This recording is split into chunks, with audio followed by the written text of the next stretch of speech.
sinasabi ko sa mga manloloko, di ba? Yung akala mo, hindi manloloko yan jowa mo. Ang hindi mo alam, hindi mo lang nahuli. Ay, nako, hindi kasi kayong magaling magtago. Anyway, it's me, it's your girl DJ Gandawanda. Kasama nyo na dito sa 101.1 Yes FM. Kasi pinapatamaan ko na lahat ng manloloko. Ang sabi nila, ano daw to may nabasa ko na nakaraan. Hereditary daw to. Ito daw ay namamana. Kailangan natin mapatunayan yan. At ngayon, ang aga-aga, nag-uumpisa pa lang ako, meron akong 2 bisita. Sige na, upo, wag mahiya. May tatanong ako.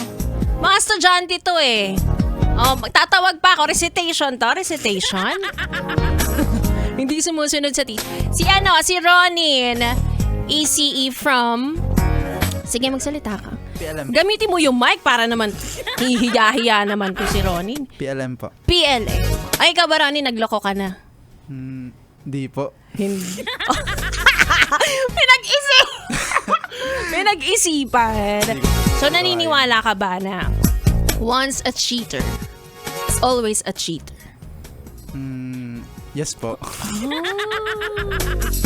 Jowa ka ba ngayon? Wala po. Wala. Ano lang siya, tipid. Tipid lang, mga tahimik lang. Okay, next student. Si Ivan. Hindi, mga ano namin to, intern. Actually, hindi sa department. Sa department namin, nakikiano lang ako eh. Nakikigamit lang ng Nakikigamit. Si Ivan ECE din from Pamantasan ng lungsod na Maynila din po. Gano'n. Ang bibo naman niya. Wala tong prize, ha? Ikaw, Ivan, nagloko ka na? Hindi po ma'am. Pero naloko Hindi pa!